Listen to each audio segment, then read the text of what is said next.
ഈശോ മിശിഹായ്ക്ക് സ്തുതിയായിരിക്കട്ടെ. ഞാൻ മാണിപ്പറമ്പിലച്ചൻ.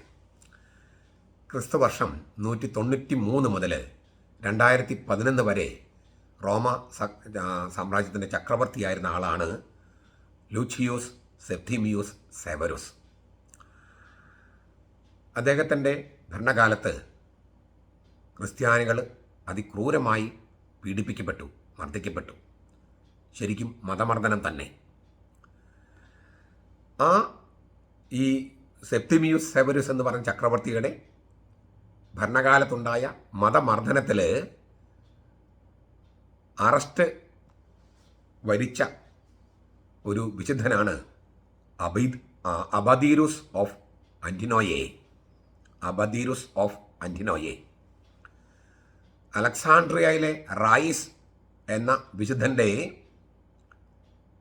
സഹോദരനാണ് ഈ അബദീരുസ് ഓഫ് അന്റിനോയെ.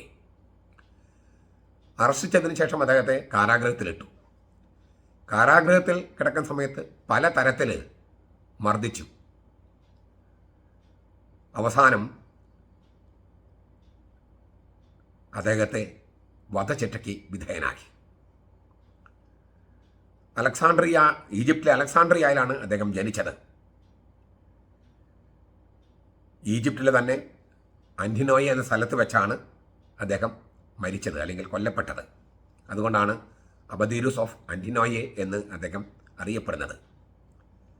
രക്തസാക്ഷിയായിട്ട് മരിച്ച 3-ാം നൂറ്റാണ്ടിൻ്റെ ആരംഭത്തിൽ രക്തസാക്ഷി, അതായത് ക്രിസ്തുവർഷം 193-നും 2011-നും ഇടയിൽ രക്തസാക്ഷിയായിട്ട് മരിച്ച ഒരു വിശുദ്ധനാണ് അബദീരുസ് ഓഫ് അന്റിനോയെ. അദ്ദേഹത്തിൻ്റെ സഹോദരനിലെ കൂടപ്പിറപ്പും വിശുദ്ധനാണെന്നുള്ളത് ഗംഭീരം തന്നെ. രക്തസാക്ഷിയുടെ ആത്മാവുകൾ എവിടെയാണ്? സ്വർഗത്തിൽ ദൈവത്തിൻ്റെ സിംഹാസനം തൊട്ട് താഴെ. വെളിപാട് പുസ്തകം 6-ാം അധ്യായം 9 മുതൽ 13 വരെ വാക്യങ്ങളിൽ പറയണം. അവർ ദൈവത്തോട് പറഞ്ഞ അപേക്ഷയ്ക്ക് അവിടെ കിടപ്പുണ്ട്.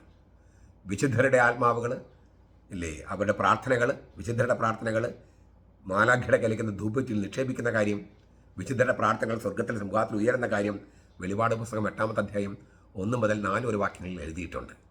അപ്പോൾ രക്തസാക്ഷികളും വിശുദ്ധരും ഒക്കെ സ്വർഗത്തിൽ എവിടെ ഇരിക്കുന്നു എന്ന് നമുക്ക് വെളിപാട് കിട്ടിയിട്ടുണ്ട്. വിശുദ്ധരുടെ ഓർമ്മകൾ, അതായത് വിശുദ്ധർ കർത്താവിന് വേണ്ടി ചെയ്ത കാര്യങ്ങൾ, കർത്താവിൻ്റെ സുവിശേഷം എവിടെയൊക്കെ പ്രഘോഷിക്കപ്പെടുന്നുവോ അവിടെയൊക്കെ വിശുദ്ധരുടെ ഓർമ്മയ്ക്കായിട്ട് പ്രസ്താവിക്കണമെന്ന് കർത്താവ് ചോദിച്ച കൽപ്പനയുണ്ട്. മർക്കോസ് 14:9. ഇതുകൊണ്ടാണ് കത്തോലിക്ക സഭ വിശുദ്ധരെ ഓർക്കുന്നത്. അത് ഏകമധ്യസ്ഥൻ്റെ വിശുദ്ധരുടെ പ്രാർത്ഥനകൾ ഏകമധ്യസ്ഥൻ്റെ റോള് ഒട്ടും ചെറുതാക്കുകയല്ല, വലുതാക്കുകയാണ്. അതിന് കൂടുതൽ മാറ്റുകൂട്ടുകയാണ്. മാത്രമല്ല, നമുക്കും നമ്മുടെ പ്രാർത്ഥന, സ്വർഗത്തിൽ നമ്മുടെ പ്രാർത്ഥനകൾക്ക് വലിയ വിലയുണ്ട്. നമുക്ക് ഭൂമിയിലോട്ട് സഹായിക്കാൻ കഴിയുമെന്നുള്ളത് നമ്മുടെ അന്തസ്സിനും വലിയ കാര്യമല്ലേ. ഈ പുട്ടിനെ പോലെ ഒരു ഏകഛത്രാധിപതിയാണോ നമ്മുടെ കർത്താവ് ഈശോ മിശിഹാ? നമ്മയൊക്കെ അവനിലേക്ക് ഉൾച്ചേർത്താൻ അവൻ സന്തോഷമല്ലേ ഉണ്ടാവൂ. അതുകൊണ്ടാണ് വിശുദ്ധരുടെ പ്രാർത്ഥനകൾ ഏകമധ്യസ്ഥൻ്റെ പ്രാർത്ഥനയോട് ചേർക്കുന്നുവെന്ന് പറഞ്ഞത്. അതെല്ലാം നമുക്ക് ഗംഭീരമായ കാര്യം, നമുക്ക് നല്ല കാര്യങ്ങളാണ് പറയുന്നത്. അതിനാൽ വിശുദ്ധരുടെ പ്രാർത്ഥനകൾ വേണ്ടാന്ന് പറഞ്ഞ് പഠിപ്പിക്കുന്ന ആളുകളെ നിങ്ങൾ കേൾക്കരുത്. അവർ തിരുവചനത്തിനെതിരെയാണ് പറയുന്നത്. നമ്മുടെ അന്തസ്സ് കുറയ്ക്കുകയാണ്. കർത്താവിന് ഏകമധ്യസ്ഥൻ്റെ റോൾ അവരാണ് ചെറുതാക്കുന്നത്, നമ്മളല്ല. അതിനാൽ തിരുവചനങ്ങളോട് വിശ്വസ്ത പുലർത്തുന്ന ഞാൻ അതൊക്കെ തിരുവചന പറഞ്ഞേ. നിങ്ങളോട് ഞാൻ പറഞ്ഞ വചനമൊക്കെ നിങ്ങൾക്ക് പരിശോധിച്ച് നോക്കാം അവിടെ ഉണ്ടോ എന്ന്. സത്യവേദ പുസ്തകത്തിലുണ്ടോന്ന് പരിശോധിച്ച് നോക്കാം. എന്നെ എതിർക്കാൻ വരുന്ന പെന്തക്കോസ്തക്കാർക്കും ദൈവസഭക്കാർക്കും. അങ്ങനെ തിരുവചനങ്ങളോട് കൂറ് പുലർത്താനുള്ള ഒരു ബാധ്യത കൂടി ഈ വിശുദ്ധരെ ഓർക്കുമ്പോൾ നമുക്കുണ്ടാകട്ടെ. അവരുടെ പ്രാർത്ഥന നമുക്ക് സ്വീകരിക്കാം.